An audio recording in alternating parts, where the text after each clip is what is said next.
At siyempre, isang espesyal na pasasalamat kay Nasal Clarita Alcaraz. Ang boses ni Trisha Langitan ay parang matamis na lason na gumapang sa buong Grand Ballroom. Mahinahon, malambing, ngunit puno ng tagumpay na hindi maitatago. Kasabay ng kanyang mga salita, ang isang alon ng magalang ngunit nag-aalanganing palakpakan mula sa mga bisita. Naramdaman ni Clarita ang unti-unting panlalamig ng kanyang mga kamay, kahit na mahigpit ang hawak niya sa kanyang kopita ng sparkling water. Ang mga yelo sa loob niyon ay tila naging singlamig ng tingin ng lahat sa kanya. Automatikong napahawak ang isa niyang kamay sa kanyang 6 na buwang tiyan, na para bang nais niyang protektahan ang kanyang hindi pa isinisilang na anak mula sa kahihiyang paparating. Ito dapat ang gabi niya. Ang taunang New Year's Eve charity ball ng Alcaraz Foundation. Ang gabing itinatag niya, ang gabing pinaghirapan niya. Ngunit ngayon, nakatayo si Trisha sa entablado, suot ang isang kumikinang na gown na tila mas maliwanag pa sa mga ilaw ng chandelier. Ang babaeng sumira sa kanyang pamilya, ang babaeng kumuha sa kanyang asawa. At ngayon, sa harap ng buong alta sosyedad ng Makati, ay kinukuha rin ang kanyang karangalan. For years, Clarita has been the heart of this foundation. Pagpapatuloy ni Trisha, isang pekeng ng ngiti ang nakapaskil sa kanyang mga labi. At bilang pagkilala sa kanyang dati na mga kontribusyon, nais kong ipahayag ngayong gabi bilang bagong chairperson na ipagpapatuloy natin ang kanyang mga nasimulan. Bawat salita ay isang sampal. Bagong chairperson. Ang mga salitang yon ay umalingaw-ngaw sa isipan ni Clarita. Walang nagsabi sa kanya, walang abiso, basta na lang inagaw. Napalingon siya kay Ricardo, ang lalaking dati niyang tinawag na asawa. Nakatayo ito sa tabi ng entablado, katabi ng ama ni Trisha, at pumapalakpak na para bang ito ang pinakamagandang balita sa buong mundo. Nagtama ang kanilang mga mata sa isang saglit. Umasa si Clarita na makakita ng kahit kaunting pagsisisi, kahit kaunting awa. Ngunit wala. Ang nakita lang niya ay isang malamig na babala. Isang tingin na nagsasabing, "Huwag kang gumawa ng eksena." Naramdaman niya ang pag-init ng kanyang mga pisngi. Ang mga bulungan sa paligid niya ay tila mas lumakas. Kawawa naman si Clarita.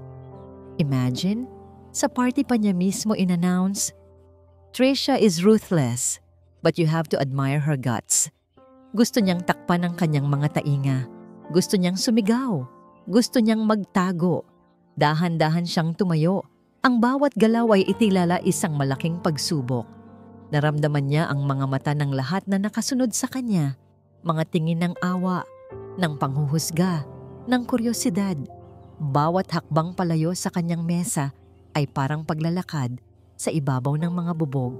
Nang makalabas siya sa ballroom at marating ang tahimik na hallway na nababalutan ng makapal na carpet, doon lang niya pinakawalan ang hiningang kanina pa niya pinipigilan.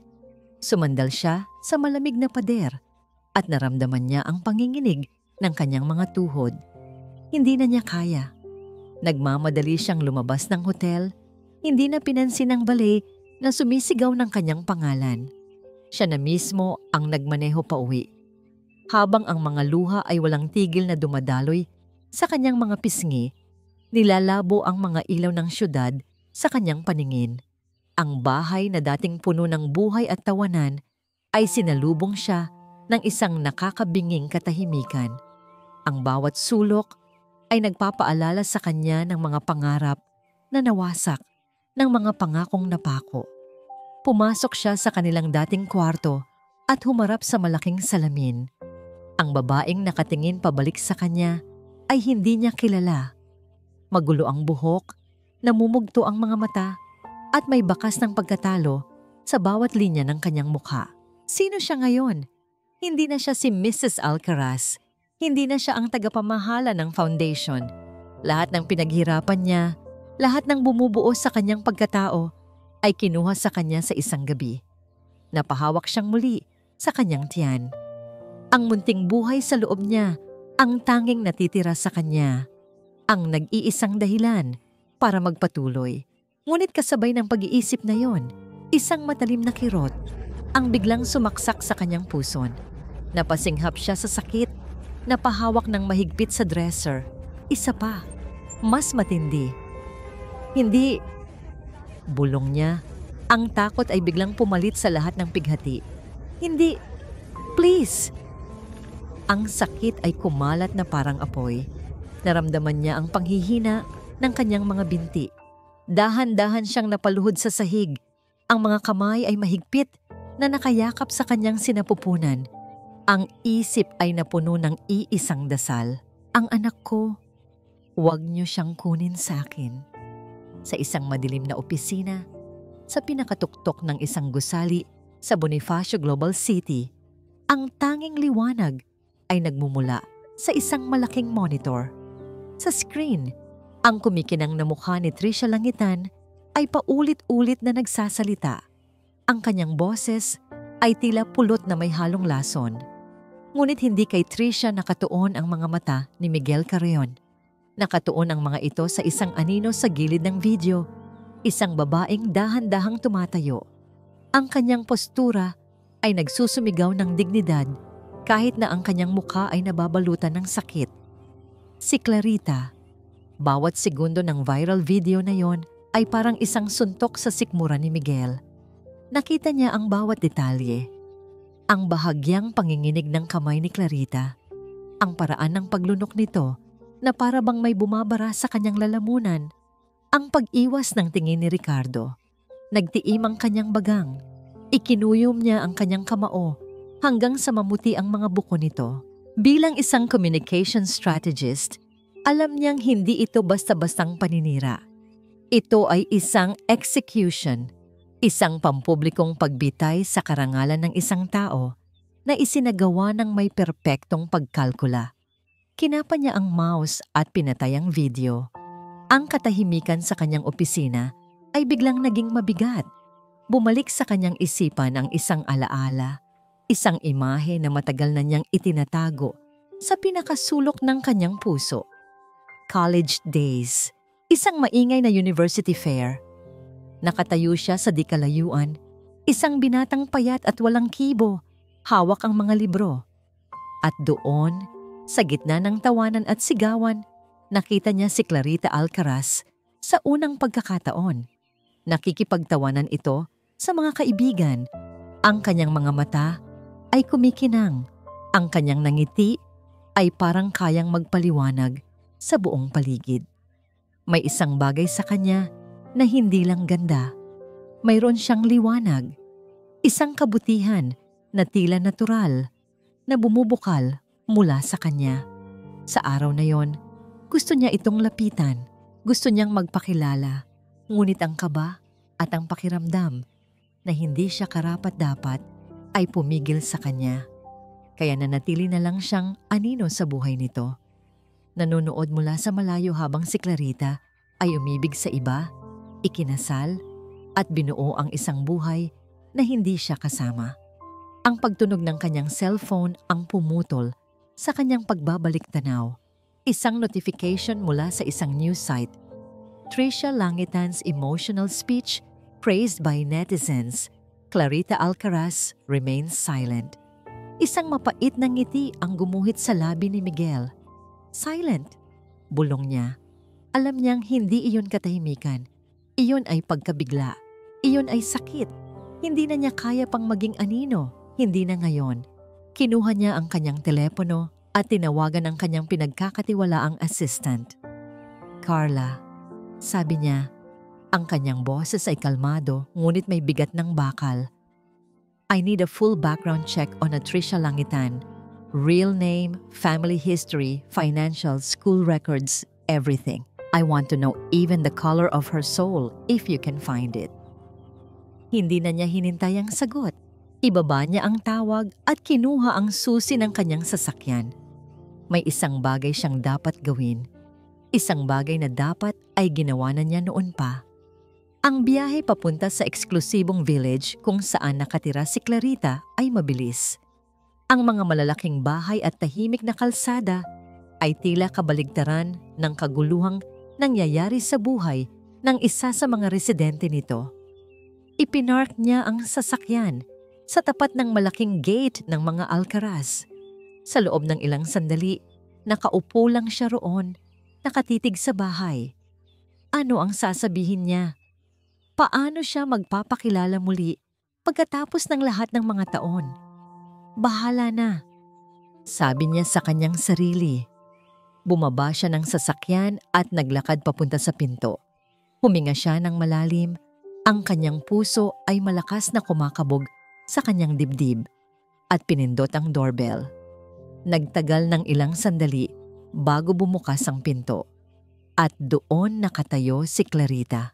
Ang babaeng nasa kanyang alaala ay nandoon pa rin, ngunit nababalutan ng kalungkutan. Namumugto ang kanyang mga mata, bahagyang magulo ang kanyang buhok at nakasuot lang ng simpleng pantulog.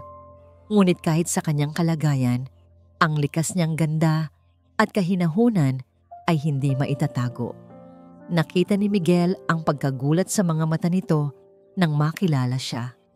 Isang pamilyar na mukha mula sa isang malayong nakaraan. Miguel? Tanong ni Clarita. Ang kanyang boses ay mahina at nag-aalinlangan.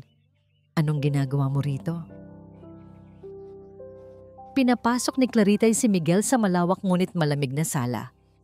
Ang bawat muebles ay nakabalot sa isang anino ng kalungkutan. Umupo sila. May 1 metrong pagitan sa pagitan nila. Ngunit ang distansya sa kanilang mga mundo ay tila mas malayo pa. Hindi ko alam kung paano mo nalaman, pero salamat sa pagpunta. Basag ni Clarita sa katahimikan.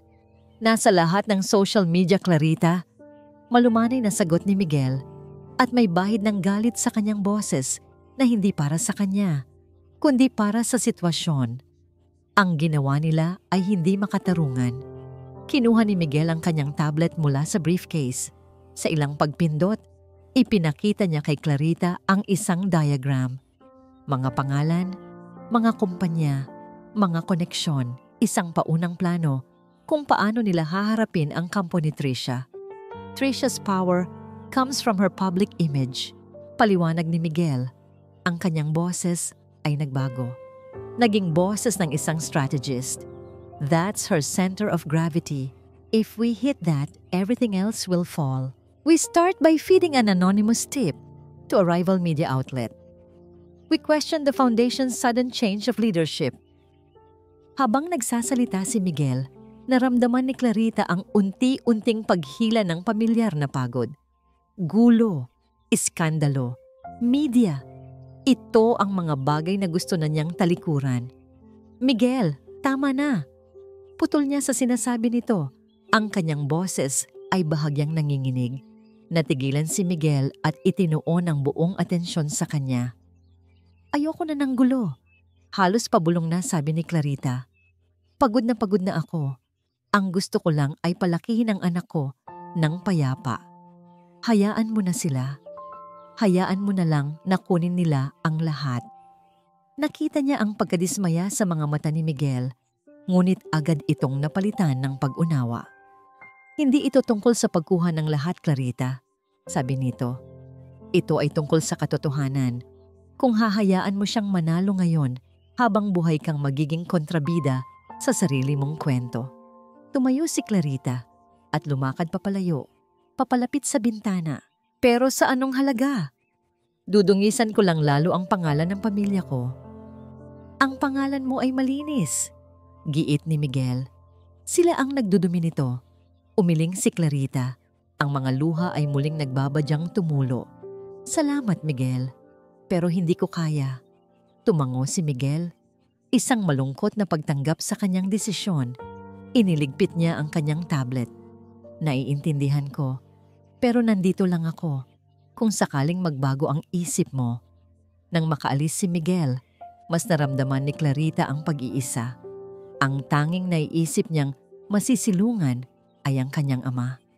Ang bahay ni Don Roberto Villamonte ay isang matibay na mansyon sa Forbes Park tulad ng reputasyon ng may-ari nito. Isang dating senador na kilala sa kanyang matigas na paninindigan. Sinalubong siya ng kanilang kasambahay at dinala sa opisina ng kanyang ama. Naabutan niya itong nagbabasa ng dyaryo, ang muka ay nakakunot. "Papa," tawag niya. Ibinaba ni Don Roberto ang dyaryo at tiningnan siya, hindi nang may awa, kundi nang may halong inis. "Nakita ko ang balita," sabi nito. Ang kanyang boses ay malalim at dumadagundong. "Anong kahihiyan ang dinala mo sa pangalang ito, Clarita?" Natigilan si Clarita. "Papa, hindi ko ito kasalanan." "Kasalanan mo ito!" Sigaw ng matanda. Tumayo ito at hinampas ang mesa. "Pinili mo ang lalaking yan, labag sa payo ko. At ngayon, tignan mo, pinagmukha kang tanga sa harap ng buong Pilipinas. At ano ang gagawin mo? Iiyak." Ang bawat salita ng kanyang ama ay mas masakit pa sa mga bulungan ng mga socialites. "Papa, kailangan ko ng tulong ninyo." "Tulong?" Isang mapait na tawa ang kumawala sa kanyang ama. "Ang pinakamagandang tulong na maibibigay ko sa iyo ngayon ay ang sabihing manahimik ka na lang. Huwag mo nang palakihin ang apoy. Hayaan mong mamatay ang issue. Every day you fight, you drag the Villamonte name further into the mud." Naramdaman niya ang pamilyar na pagbara sa kanyang lalamunan kahit ang sarili niyang ama ay tinalikuran na siya. Walang sabi-sabing tumalikod siya at naglakad palabas. Hindi na pinansin ang pagtawag nito sa kanyang pangalan. Gabi na nang makauwi si Clarita. Umupo siya sa dilim, yakap-yakap ang kanyang tiyan. Pakiramdam niya ay wala nang natira. Talo na siya. Biglang tumunog ang kanyang cellphone. Nakita niya ang pangalan ng kanyang ama sa screen. Sa una, ayaw niya itong sagutin. Ngunit sa huli, pinindot niya ang answer button. Handa na sa isa na namang sermon. "Clarita," sabi ng boses sa kabilang linya. Ngunit iba na ito. Ang galit kanina ay nawala. Napalitan ito ng isang malamig at matigas na determinasyon. Isang boses na ginagamit ni Don Roberto kapag siya ay papasok sa isang laban. "Napanood ko ang interview ni Trisha sa TV," sabi ng kanyang ama. Walang paligoy-ligoy. "The audacity of that woman to cry on national television while holding your legacy in her hands, to talk about your mental state. Walang sino man ang gumaganito sa anak ko." Naramdaman ni Clarita ang isang maliit na kislap ng pag-asa. "Papa?" "Makinig ka, Clarita," sabi ni Don Roberto. Ang kanyang boses ay puno ng awtoridad na matagal nang hindi naririnig ni Clarita. "Anak, laban mo ito, pero hindi ka mag-isa." Ang opisina ni Don Roberto ay naging kanilang war room. Ang amoy ng lumang libro at mamahaling tabako ay nahaluan ngayon ng tensyon at determinasyon. Sa isang malaking mesa na gawa sa nara, nakalatag ang mga dokumento at ang tablet ni Miguel. Si Don Roberto ay nakaupo sa kanyang siliyang balat. Ang kanyang presensya ay nagbibigay ng bigat sa buong silid. Si Miguel ay nakatayo, itinuturo ang mga pangalan at numero sa screen. At si Clarita, sa unang pagkakataon sa loob ng maraming araw, ay nakaramdam ng isang kislap ng pag-asa sa halip na kawalan nito. "Si Mr. Alberto de Guzman," sabi ni Miguel.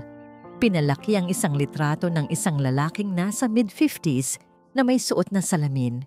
"He was your foundation's chief accountant for 10 years. Tiniwalag siya ni Trisha 2 months ago without any clear reason. Kung mayroong nakakaalam ng mga sikreto ng pera ng foundation, siya iyon." "Matapat na tao si Alberto," sabi ni Clarita. Naaalala ang kabaitan ng accountant. "He was loyal to the foundation's mission. Loyalty can be a powerful weapon." Sabat ni Don Roberto, ang kanyang mga daliri ay magkasalikop sa ibabaw ng mesa. Pero ang takot ay isang malakas na kalaban. Tiyak na tinakot na siya ni Trisha. "Kaya kailangan, ikaw ang kumausap sa kanya, Clarita." sabi ni Miguel. Ang kanyang mga mata ay nakatuon sa kanya. He trusts you. We need to remind him where his loyalty should lie. Isang kaba ang gumapang sa dibdib ni Clarita. Ang makipagkita sa isang tao para humingi ng tulong sa isang sikretong laban, ito ay bago para sa kanya. Ngunit habang tinitingnan niya ang determinadong mukha ni Miguel at ang matatag na tingin ng kanyang ama, alam niyang hindi na siya maaaring umatras. Kinabukasan, suot ang isang simpleng bestida, baseball cap at malaking salamin. Nagmaneho si Clarita papunta sa isang maliit na kapihan sa isang sulok ng Quezon City, malayo sa kinang at karangyaan ng Makati. Pinili ni Miguel ang lugar dahil ito ay ordinaryo at hindi kapansin-pansin. Pumasok siya sa loob at agad niyang nakita si Mr. De Guzman sa isang mesa sa dulo. Mukha itong mas matanda at mas pagod kaysa sa huli niyang pagkikita. Nang makita siya nito, isang halo ng gulat at takot ang gumuhit sa mukha nito. "Ma'am Clarita," sabi nito nang makaupo siya, ang boses ay halos pabulong. "Delikado po ito." "Alam ko po, Mr. De Guzman, at pasensya na po kung naabala ko kayo," sagot ni Clarita. Ang kanyang boses ay mahinahon, "pero kailangan ko po ng tulong ninyo." Tumingin-tingin si Mr. De Guzman sa paligid na para bang may mga matang nakamasid sa kanila. "Ma'am, hindi niyo po kilala si Ma'am Trisha. Malakas siya. Walang siyang hindi kayang gawin para makuha ang gusto niya." Hinawakan ni Clarita ang baso ng tubig sa harap niya para itago ang panginginig ng kanyang mga kamay. Nang paalisin niya ako, pagpapatuloy ng matanda, sinabihan niya ako na kung mayroon akong sasabihin kahit kanino, sisiguraduhin niyang hindi na ako makakahanap ng trabaho kahit saan. "Ma'am Clarita, malakas si Ma'am Trisha. Pamilyado akong tao." Ang mga salitang iyon ay tumusok sa puso ni Clarita. Naintindihan niya ang takot nito, ngunit kailangan niyang subukan. "Mr. De Guzman," sabi niya, tinitingnan ang matanda ng diretso sa mata. "Hindi ko po hinihiling na isugal ninyo ang lahat. Ang hinihiling ko lang ay ang katotohanan. 10 taon nating pinaghirapan ang foundation. Ang bawat sentimo doon ay para sa mga bata. Hahayaan na lang po ba natin na gamitin yon para sa kasakiman ng iisang tao?" Nakita niya ang pagbabago sa ekspresyon ni Mr. De Guzman. Ang takot ay naroon pa rin, ngunit ngayon ay may bahid na ng galit. "Hindi ko po kayo pababayaan," dagdag ni Clarita.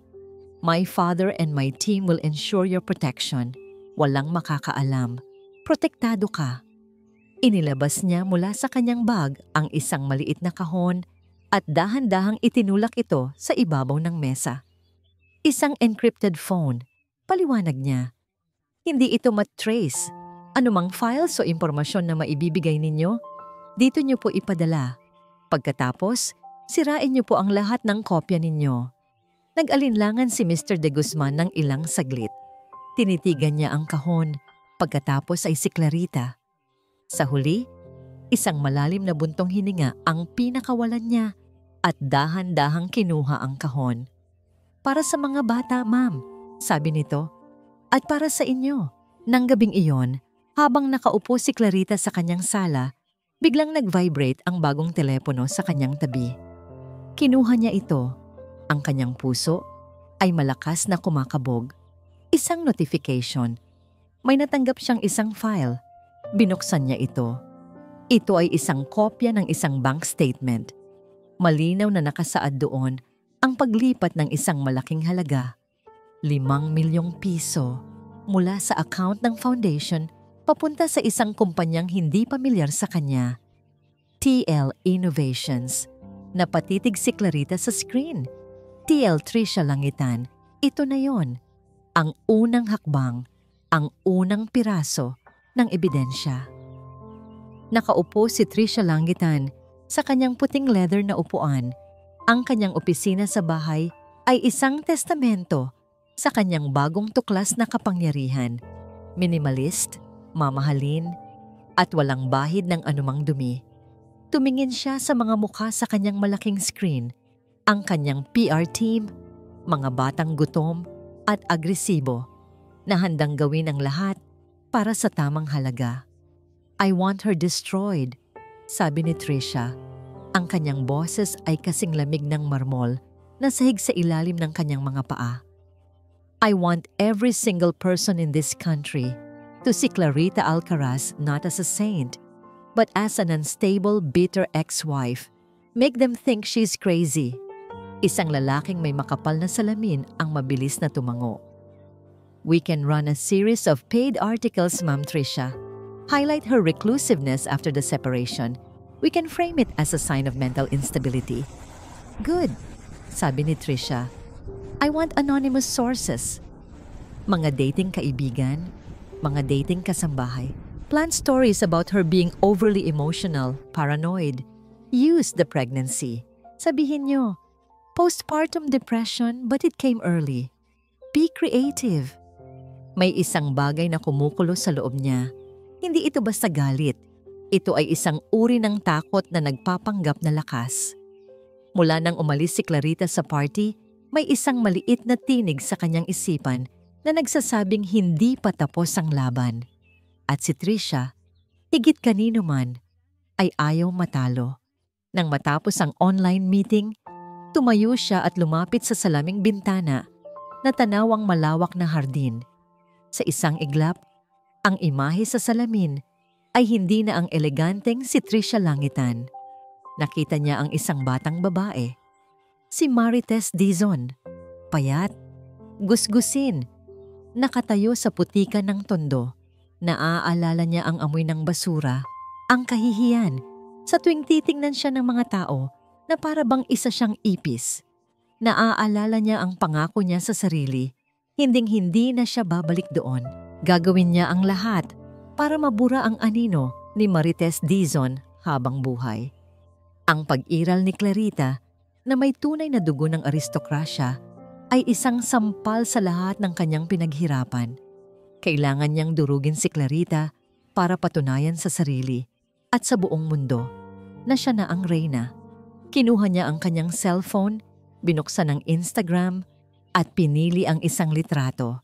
Isang larawan nila ni Ricardo, masayang magkayakap sa isang yate, nakuha noong nakaraang linggo. Nag-type siya ng caption. Bawat salita ay maingat na pinili para maging patalim. Finding peace after the storm. The past should remain in the past. Praying for those who can't move on. Pinindot niya ang post button at ngumiti habang pinapanood ang pagdagsa ng mga like at mga komento.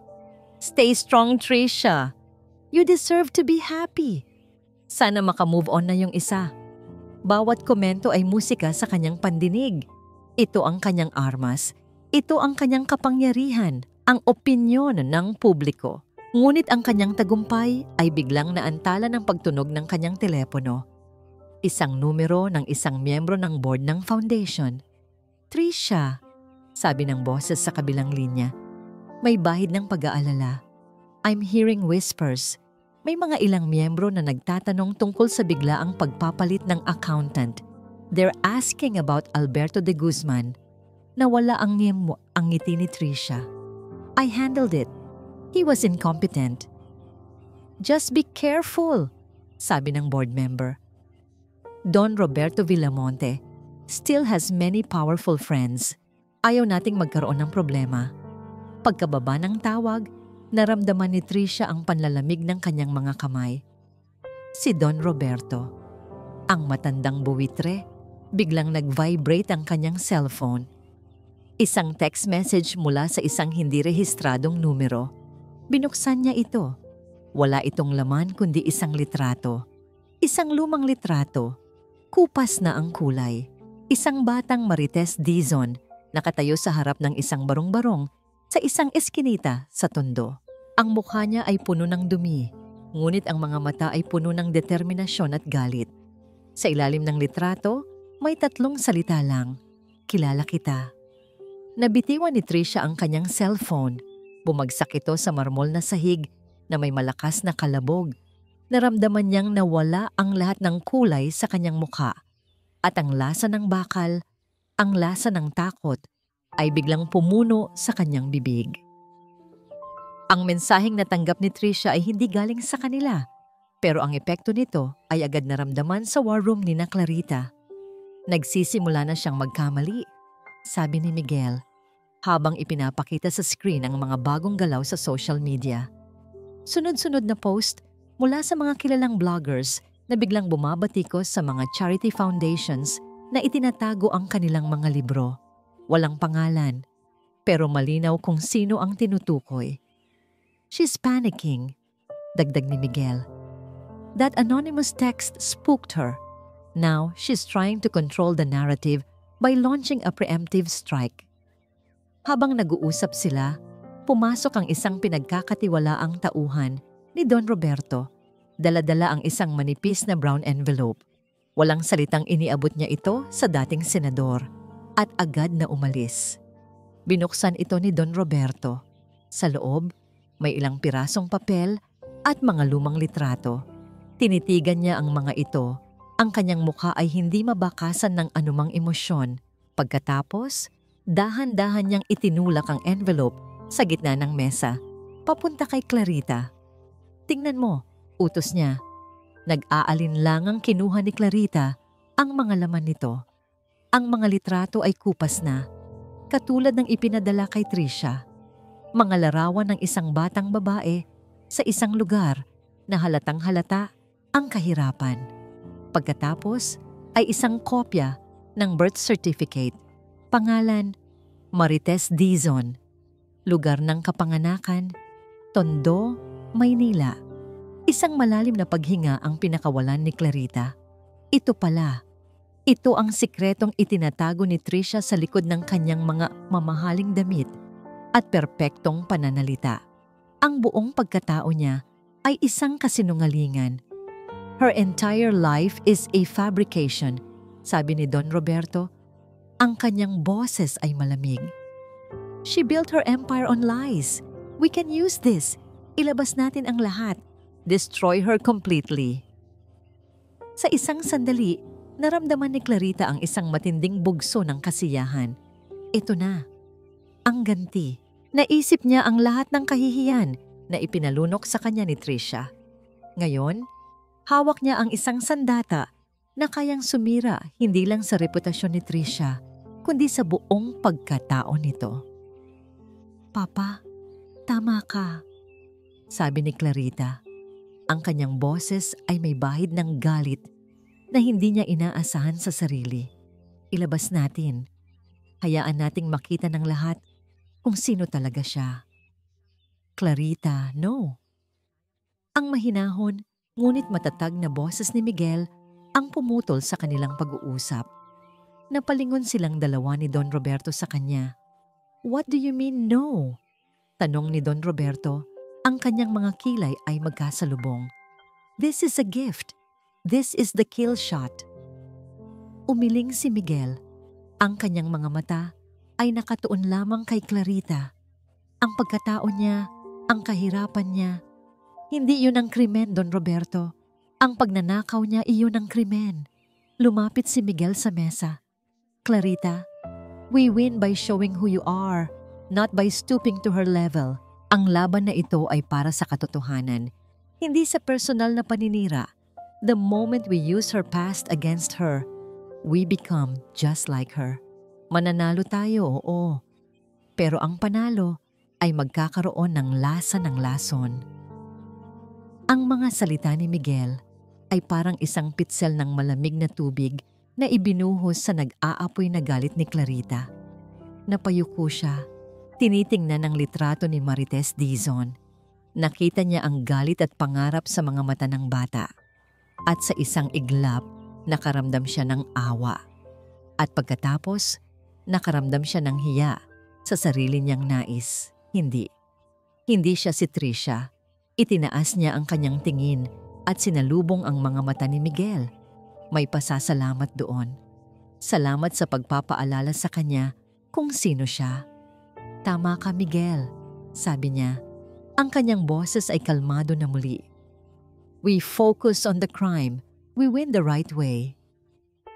Ngumiti si Miguel, isang maliit ngunit tapat na ngiti. Si Don Roberto naman ay bumuntong hininga lang, ngunit may paghanga sa kanyang mga mata para sa desisyon ng anak.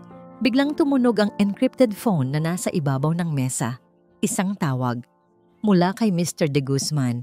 Kinabahan si Clarita. Agad niyang sinagot ito at inilagay sa speaker mode. "Ma'am Clarita!" Ang boses sa kabilang linya ay puno ng takot. Halos hindi na makahinga. "Mr. De Guzman, anong nangyayari?" Tanong ni Clarita. "Ma'am, nasa opisina ako ngayon.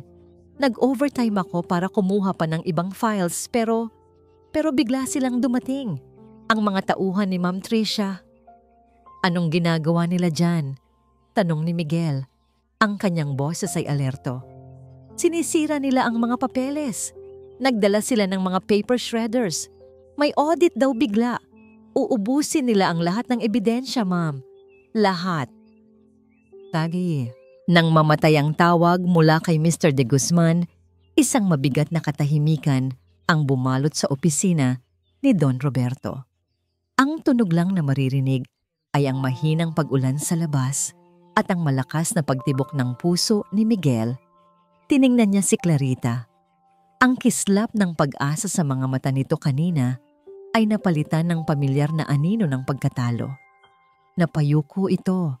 Ang mga kamay ay muling humahaplos sa kanyang tiyan na para bang iyon na lang ang natitira niyang lakas. "Wala na," bulong ni Clarita. Ang boses ay basag. Nakuha na niya ang lahat ng ebidensya. Sa gilid ng kanyang paningin, nakita ni Miguel ang pag-igting ng panga ni Don Roberto. Ang galit na pinipigilan sa loob ng isang taong sanay sa kapangyarihan. Isang pakiramdam ng pagkukulang ang gumapang sa loob ni Miguel. "Dapat naisip ko to," sabi niya sa sarili. "A cornered animal is the most dangerous." Dapat ay inasahan niyang gagawa ng desperadong hakbang si Tricia. "Hindi pa tapos ang laban," sabi ni Miguel. Sinisikap na maging matatag ang kanyang boses para sa kanilang dalawa. "We lost the paper trail but not the war. Mayroon pa ring mga bank records. It will be harder but not impossible." Ping! Isang mahinang tunog mula sa kanyang laptop ang pumutol sa kanyang sasabihin. Isang email notification. Hindi niya ito pinansin sa una. Abala sa pag-iisip ng susunod na hakbang. Ngunit may kung anong nagsabi sa kanya na tingnan iyon. Lumapit siya sa mesa. Ang email ay galing sa isang encrypted, anonymous address. Ngunit ang subject line ang nagpatigil sa kanyang paghinga. Bayad sa kataksilan. Ang bayad sa kataksilan. Napatingin siya kina Clarita at Don Roberto. "Tingnan niyo to." Lumapit sila sa likuran niya. Ang kanilang mga mata ay nakatuon sa screen. Dahan-dahang kinlik ni Miguel ang email. Walang nakasulat na mensahe. Wala kahit isang salita. Ang tanging laman nito ay isang audio file na may pangalang Voice Rec Final MP3. Nagkatinginan sila. Nag-alinlangan si Miguel ng isang segundo. Pagkatapos ay pinindot ang play. Ikinonekta niya ang laptop sa isang maliit na speaker para marinig nilang lahat ng malinaw. Sa una, ingay lang ng isang restaurant ang maririnig. Mahihinang tawanan, ang tunog ng mga kubyertos. At pagkatapos, isang boses. Isang boses na kilalang-kilala nilang lahat. Ngunit sa isang tono na hindi pa nila narinig sa publiko. Arogante, mapagmataas, at puno ng kamandag. Boses ni Tricia. "Of course, Ricardo is clueless. He thinks I'm a saint," sabi ni Tricia sa recording na sinundan ng isang mahinang tawa ng isang lalaki sa background. Naramdaman ni Miguel ang paninigas ng katawan ni Clarita sa kanyang tabi. "These old fools on the board will believe anything." Pagpapatuloy ng boses ni Tricia, puno ng panunuya. Akala nila na pupunta sa mga bata ang pera nila? Ha! Their money is building my empire. TL Innovations. It sounds so innovative, right? Napasinghap si Clarita. Ngunit ang kasunod na sinabi ni Tricia, ang siyang tumusok na parang punyal sa puso nilang lahat. "Clarita? Oh, that sad little pregnant thing. By the time I'm done with her, everyone will think she's crazy. It's not about the money anymore. It's about erasing her completely. Nang matapos ang recording, ang katahimikan na bumalik sa silid ay mas mabigat pa kaysa kanina. Dahan-dahang itinaas ni Clarita ang kanyang mukha. Ang sakit sa kanyang mga mata ay naroon pa rin. Ngunit ngayon, may bago ng apoy na nagliliyab sa loob nito. Isang apoy na hindi na mapapatay ni numan. Si Miguel naman, naramdaman niya ang pag-init ng kanyang dugo. Ito na. Ito ang sandatang hindi nila inaasahan. Ang ebidensyang hindi kayang itanggi. Ang sariling salita ni Tricia ang siyang magiging sarili nitong hatol. Isinara niya ang kanyang laptop. Tumingin siya kay Clarita, hindi bilang isang kliyente, kundi bilang isang babaeng hinahangaan niya at handa niyang ipaglaban hanggang sa huli. "I think we have our queen," sabi ni Miguel. Ang kanyang boses ay kalmado, ngunit may bigat ng isang final na desisyon. It's time for a checkmate. Hawak na nila ang bomba. Ang kailangan na lang ay ang tamang oras at lugar para pasabugin ito. Habang si Miguel at Don Roberto ay abala sa pag-oorganisa ng isang press conference, naramdaman ni Clarita ang isang kakaibang katahimikan. Ang katahimikang nagbabadya ng pinakamalakas na bagyo. Naramdaman niya na hindi pa tapos si Tricia. Alam niyang may huling baraha pa itong ilalabas, isang huling makamandag na atake. At hindi siya nagkamali. Isang umaga, nagising si Clarita sa walang tigil na pag-vibrate ng kanyang cellphone sa bedside table. Mga tawag, mga text message, mga notification. Dumadagundong sa dami. Kinakabahan, inabot niya ang telepono. Ang unang nakita niya ay isang text message mula sa kanyang pinsan. "Clarita, are you okay? Don't believe what they're saying. We're here for you." Kumunot ang kanyang noo. Anong sinasabi nila? Binuksan niya ang isang sikat na news portal at doon, sa pinakaitaas ng pahina, ang headline na sumira sa kanyang mundo. "The Alcaraz Tragedy. Sources reveal Clarita Alcaraz's hidden past of mental instability." Naramdaman niya ang paghinto ng kanyang paghinga. Nanginginig ang mga kamay na pinindot niya ang article. Naroon ang lahat. Bawat detalye ng isang madilim na kabanata sa kanyang buhay na pilit niyang itinago at pinagalingan. 3 taon na ang nakalipas bago pa man pumasok si Tricia sa eksena, nagkaroon siya ng miscarriage, isang maikling pagbubuntis na natapos sa isang trahedya. Ang sakit ng pagkawala ay nagtulak sa kanya sa isang malalim na depresyon. Sa payo ng kanyang pamilya at ni Ricardo noon, nagpatingin siya sa isang psychiatrist. Ito ay isang pribadong paglalakbay tungo sa paggaling. Isang sugat na akala niya ay naghilom na. Ngunit binuklat ito ni Tricia, binaluktot at ginawang isang sandata laban sa kanya. Ang article, na may exclusive na kopya ng ilang pahina mula sa kanyang medical records na halatang nakuha sa iligal na paraan, ay ipininta siya bilang isang babaeng emotionally and mentally unstable. Pinalabas na ang kanyang depresyon noon ay huwangtong paparanoia. Ang sakit ng isang ina na nawalan ng anak ay ginawang katibayan ng kanyang kabaliwan. A source close to the family says they were worried about Clarita's erratic behavior for years. Nakasulat sa article. Her current actions are likely a manifestation of her inability to accept reality. Nabitawan ni Clarita ang kanyang cellphone. Ang sakit ay hindi mailarawan. Hindi ito ang kahihiyan sa party. Hindi ito ang galit sa pagnanakaw. Ito ay mas malalim. Ito ay isang paglapastangan sa kanyang pinakapribadong pighati. Ang sakit ng pagiging isang ina na nawalan ay ginamit para wasakin ang kanyang pagkatao bilang isang ina sa hinaharap. Biglang bumukas ang pinto ng kanyang kwarto. Pumasok ang kanyang kasambahay, si Yaya Elma, na nag-aalaga sa kanya mula pagkabata. Ang mukha ng matanda ay puno ng pag-aalala. "Clarita, anak." "Yaya." Nabasag ang boses ni Clarita. "Totoo ba? Ganun ba kasama ang tingin nila sa akin?" Niyakap siya ni Yaya Elma, ngunit pakiramdam ni Clarita ay lumulutang siya sa isang malamig at madilim na karagatan. Ang bawat tawag na dumadating, kahit mula sa mga kaibigang nag-aalok ng suporta, ay parang isang paalala ng kanyang kahihiyan. Kahit ang mga miyembro ng foundation board na dati kumakampi sa kanya ay biglang nanahimik. Ang duda na mas makamandag kaysa sa anumang kasinungalingan ay naitanim na sa isip ng lahat. Sino ang paniniwalaan nila? Isang babaeng may history ng mental instability o isang babaeng mukhang perpekto at kaawa-awa sa TV gabi na? Nakaupo siya sa dilim, sa sahig ng kanyang silid, yakap-yakap ang kanyang mga tuhod. Pakiramdam niya ay wala nang natira. Kahit na may recording sila laban kay Trisha, sino ang maniniwala sa isang baliw? Sinira ni Trisha hindi lang ang kanyang pangalan, kundi ang kanyang kredibilidad. Ito na ang pakiramdam ng pagkatalo. Ang tunay na pagkatalo. Nanginginig ang mga kamay na kinuha niya ang cellphone at tinawagan si Miguel. Nang sagutin nito, ang boses lang na lumabas sa kanya ay isang basag na bulong. Tapos na, Miguel. Narinig niya ang pag-aalala sa boses ni Miguel. Clarita, anong nangyayari? Nanalo na siya, sabi ni Clarita. Ang mga luha ay muling dumadaloy sa kanyang pisngi.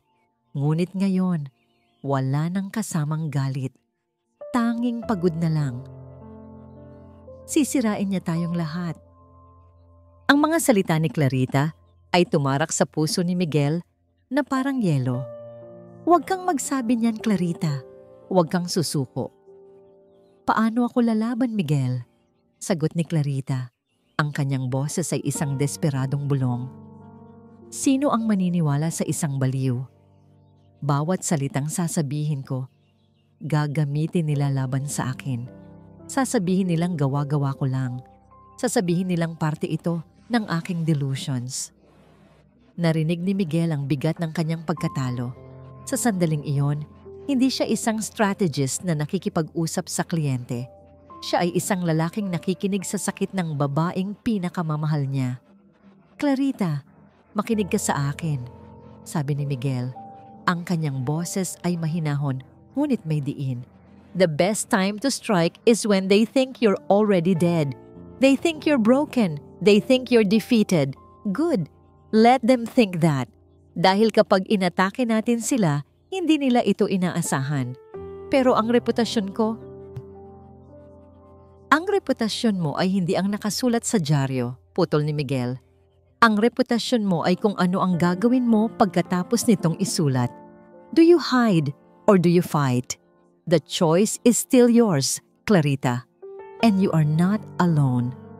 Pagkatapos ng tawag na yon at ng isang mahabang pag-uusap sa kanyang ama na puno ng mga salitang hindi na ng galit, kundi ng buong pusong suporta, naramdaman ni Clarita ang isang bagay na kakaiba sa loob niya. Ang takot ay naroon pa rin.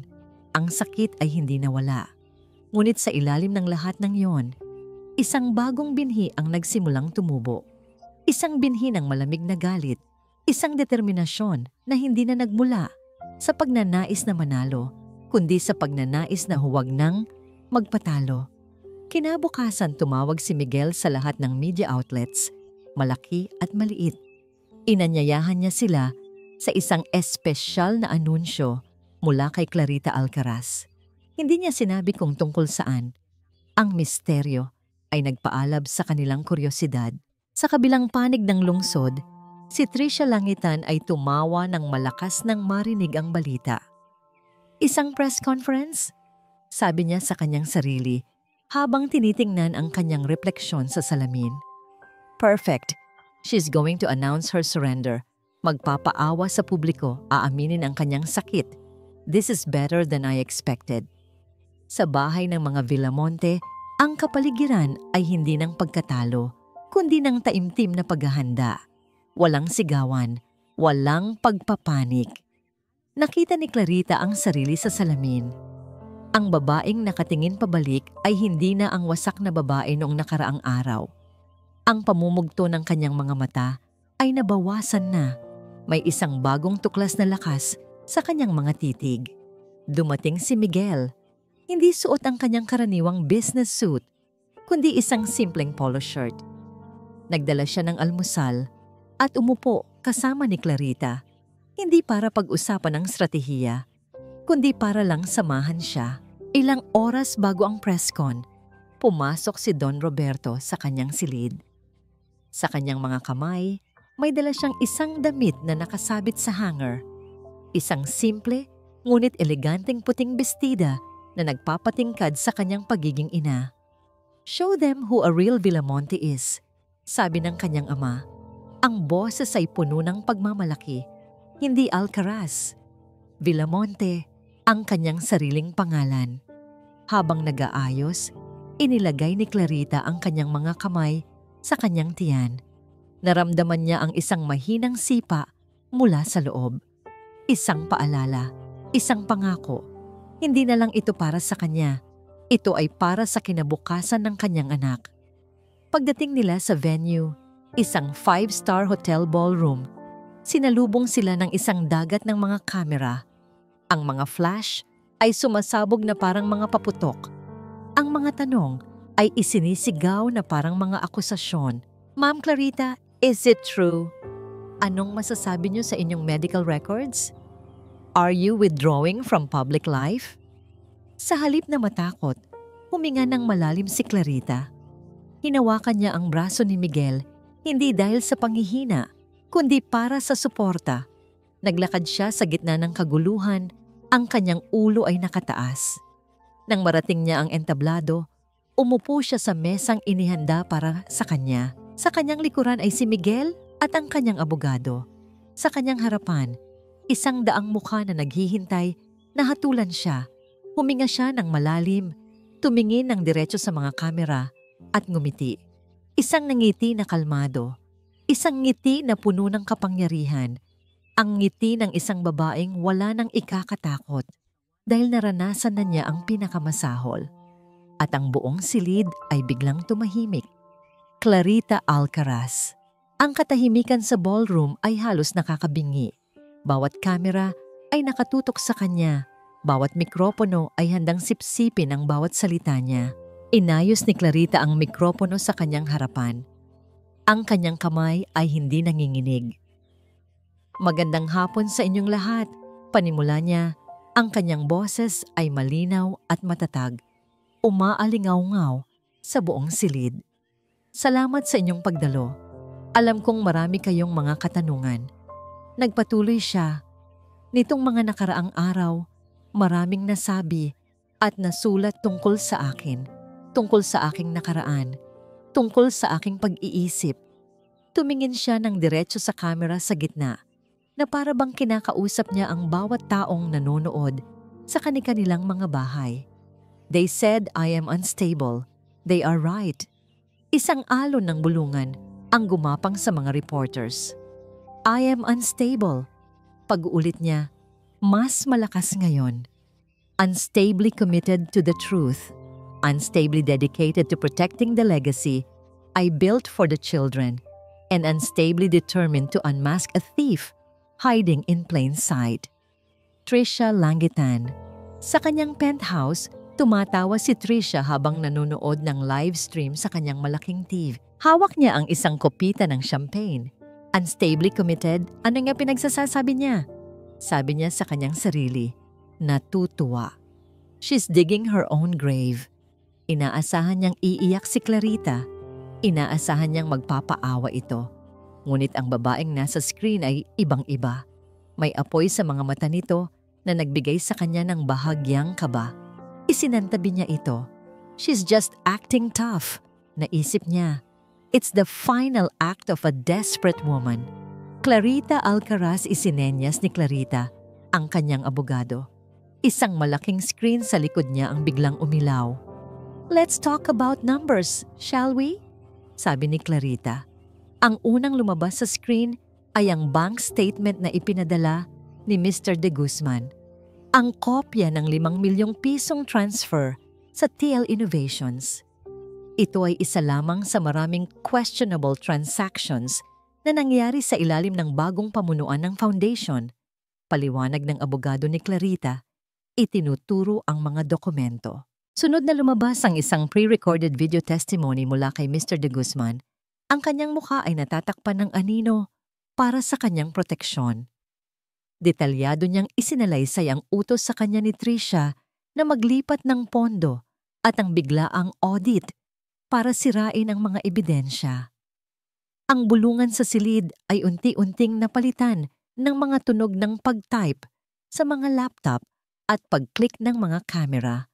Ang kwento ay nagbabago na ng direksyon at pagkatapos, ibinigay ni Clarita ang huling pinakamabigat na dagok.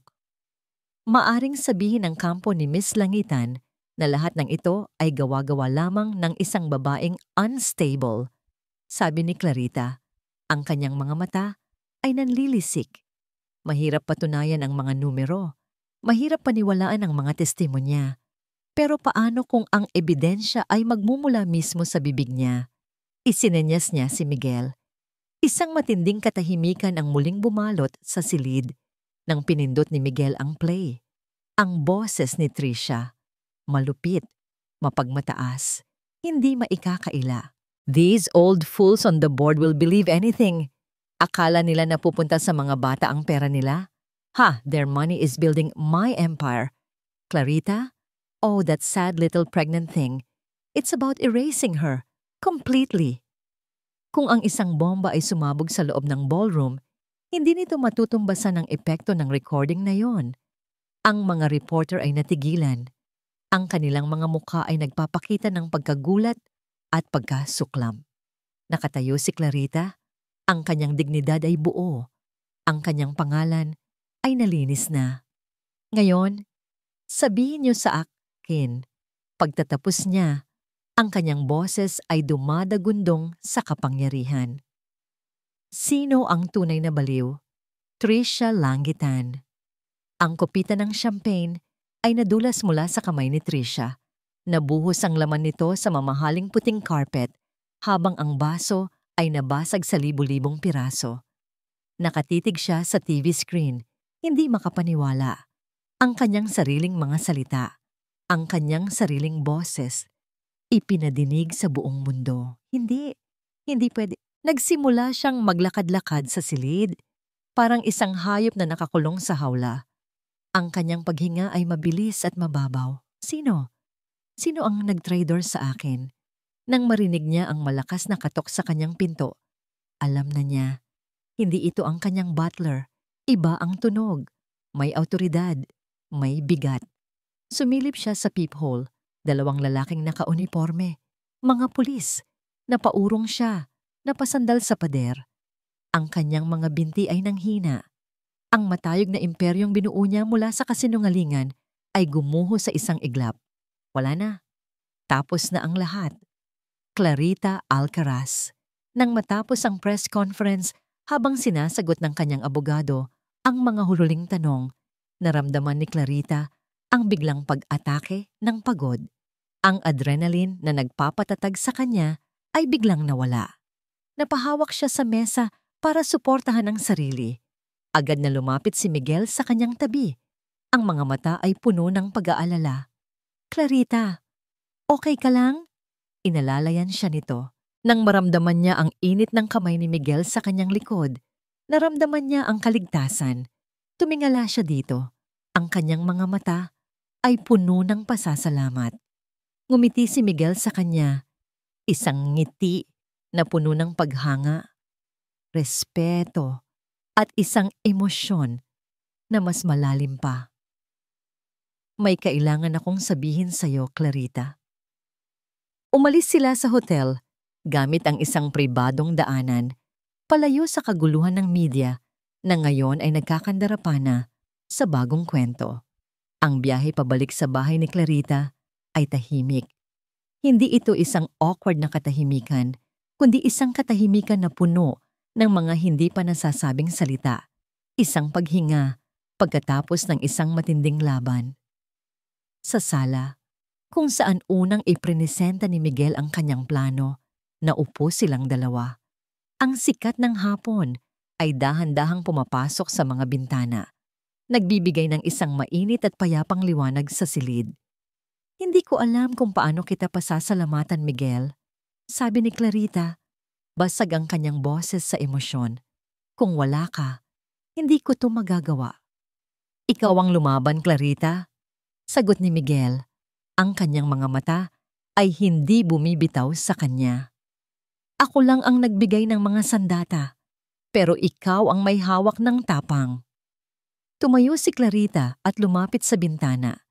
Pinagmamasdan ng hardin na nagsisimula ng mamulaklak muli. Tapos na siguro, sabi niya, halos sa kanyang sarili. Maari ko nang bawiin ang foundation. Ang pangalan ko, may isa pa akong hindi sinasabi sa'yo, sabi ni Miguel. Ang kanyang boses ay nagpahiwatig ng isang bagay na mahalaga. Napalingon si Clarita. Lumapit si Miguel sa kanyang briefcase at may kinuha mula roon.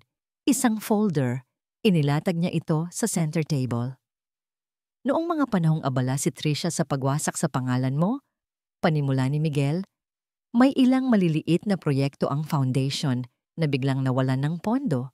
Yung community library sa Tondo, yung feeding program para sa mga batang kalye sa Pasay. Naalala ni Clarita ang mga proyektong yon. Iyon ang mga pinakamalapit sa puso niya. Maliliit ngunit may direktang epekto sa buhay ng mga bata. Ang sakit ng pag-iisip na napabayaan ang mga iyon ay muling sumundot sa kanyang puso. Ilang linggo kang sinusubukan tawagan ng mga project coordinators pero hindi ka nila makontak. Pagpapatuloy ni Miguel. At nang ako na ang nakausap nila, sinabi nilang ititigil na ang mga proyekto dahil wala ng pera. Diyos ko! Bulong ni Clarita, napahawak sa kanyang bibig. Hindi ko hahayaang mangyari iyon, sabi ni Miguel. Binuksan niya ang folder. Sa loob, may mga financial report at mga resibo. I couldn't let her erase everything you built, sabi ni Miguel. Ang kanyang boses ay mas mahina ngayon. Kaya ako na ang nagpatuloy ng pondo, gamit ang isang maliit at anonymous na account. Hindi ko naisip na kailangan mo pang malaman. Ang mahalaga ay magpatuloy ang tulong para sa mga bata. Dahan-dahang lumapit si Clarita sa mesa. Tinitigan niya ang mga papel, mga bank transfer, mga listahan ng mga biniling libro at pagkain, mga pasahod para sa mga volunteers. Lahat ay nandoon. Sa loob ng mga linggong pakiramdam niya ay mag-isa siya at tinalikuran na ng buong mundo. May isang taong tahimik na nag-aalaga sa mga bagay na pinakamahalaga sa kanya. Isang butil ng luha ang pumatak mula sa kanyang mata at tumulo sa ibabaw ng isang resibo. Ngunit hindi ito luha ng pighati. Ito ay luha ng labis na pasasalamat. Tumingala siya kay Miguel at sa wakas, naintindihan na niya. Ang lalaking ito ay hindi lang isang strategist. Siya ang kanyang tagapagtanggol, ang kanyang anino, ang kanyang sandalan. Bakit Miguel? Tanong niya. Ang kanyang boses ay nanginginig. Bakit mo ginawa ang lahat ng ito? Humakbang si Miguel palapit sa kanya hanggang sa halos magkadikit na sila. Dahan-dahan niyang itinaas ang kanyang kamay at pinunasan ng luha sa pisngi ni Clarita. Dahil matagal na kitang pinapanood, Clarita, pag-amin niya, ang kanyang boses ay puno ng emosyon na matagal na niyang itinatago. Mula pa noong college, nakita ko ang liwanag sa'yo na hindi nakikita ng iba at hindi ko hahayaan ng sinuman, kahit si Tricia, na patayin ang liwanag na yon. Sa sandaling iyon, sa gitna ng katahimikan ng hapon, naramdaman ni Clarita ang isang bagay na matagal nang nawala sa kanya. Hindi lang pag-asa, kundi ang posibilidad ng isang bagong simula. Isang ideya ang biglang nabuo sa kanyang isipan, malinaw at maliwanag. Hindi ko nababawiin ang Alcaraz Foundation, sabi niya. Ang kanyang boses ay puno ng bagong determinasyon. Nagulat si Miguel. Pero sa'yo yon, ikaw ang nagtayo noon. Umiling si Clarita at sa unang pagkakataon, isang tunay na ngiti ang sumilay sa kanyang mga labi. Isang ng ngiti na walang bahid ng sakit. Hindi ko na kailangan ang pangalan ng Alcaraz, sabi niya. Tumingin siya kay Miguel, ang kanyang mga mata ay kumikinang sa isang bagong pangarap. Gagawa ako ng sarili kong pangalan. Tulungan mo ako. Lumipas ang ilang buwan. Ang iskandalo ni Trisha Langitan ay dahan-dahang naglaho sa mga headline, napalitan ng mga bagong balita, ngunit ang epekto nito sa alta sosyedad ay nanatili. Si Trisha ay nahaharap sa maraming kaso, ang kanyang pangalan ay naging kasing kahulugan ng pandaraya at ang kanyang imperyo ng kasinungalingan ay tuluyang gumuho. Si Ricardo Alcaraz naman ay nag-file ng annulment, sinisikap na ilayo ang sarili sa kahihiyang idinulot ng babaeng minsan niyang pinili. Ngunit si Clarita ay hindi na tumitingin pabalik. Ang kanyang mga mata ay nakatuon na sa hinaharap. Isang maaraw na umaga, sa isang maliit ngunit eleganteng gusali sa Taguig, napapaligiran ng mga kaibigan, pamilya, at mga taong tunay na naniniwala sa kanya, tumayo si Clarita sa isang maliit na entablado. Ang kanyang tiyan ay malaki na. Malapit nang isilang ang kanyang munting anghel. Sa kanyang tabi, nakatayo si Miguel, hindi bilang strategist, kundi bilang kanyang partner. Sa unang hilera, nakaupo si Don Roberto. Ang kanyang mukha ay puno ng pagmamalaking hindi maitago. Sa likod ni Clarita, isang simpleng banner ang nakasulat. The Grace Foundation, Rebuilding Dignity, Restoring Hope. Hinawakan ni Clarita ang mikropono. Marami sa inyo ang nakakaalam ng aking kwento. Panimula niya, ang kanyang boses ay kalmado at puno ng inspirasyon. Naranasan kong mawalan ng lahat, pangalan, karangalan, at kapayapaan. Sa gitna ng dilim, inisip ko na ang tanging paraan para manalo ay ang pagganti. Ang sirain ang sumira sa akin. Huminga siya ng malalim. Ngunit habang nasa daan ako patungo sa paghihiganting iyon, natuklasan ko ang isang mas mahalagang katotohanan. Tumingin siya sa mga mukha sa kanyang harapan, mga babaeng katulad niya na dumanas ng paninirang puri, ng cyberbullying, ng emosyonal na pang-aabuso. Sila ang mga unang benepisyaryo ng kanyang foundation. Ang tunay na lakas ay hindi sa pagganti, pagpapatuloy niya, kundi sa pagbangon at sa pagtulong sa iba na makabangon din. Ang Grace Foundation ay isinilang mula sa sakit, ngunit ito'y mabubuhay sa pag-asa. Ito ay para sa bawat babaeng pinilit patahimikin, para sa bawat babaeng pinilit pagdudahan ang kanyang sarili. Dito, ang inyong mga boses ay maririnig. Dito, ang inyong mga kwento ay mahalaga. Pagkatapos ng kanyang talumpati, habang pinapalibutan siya ng mga taong bumabati, hinawakan ni Miguel ang kanyang kamay. Walang salitang namagitan sa kanila, tanging isang tingin ng malalim na pag-unawa at pagmamahal. Magkasama, pinanood nila ang simula ng isang bagong kabanata. Makalipas ang 2 linggo, ang katahimikan ng isang pribadong silid sa ospital ay napuno ng isang bagong tunog. Ang unang iyak ng isang malusog na sanggol na babae. Hawak-hawak ni Clarita ang kanyang anak sa kanyang mga bisig.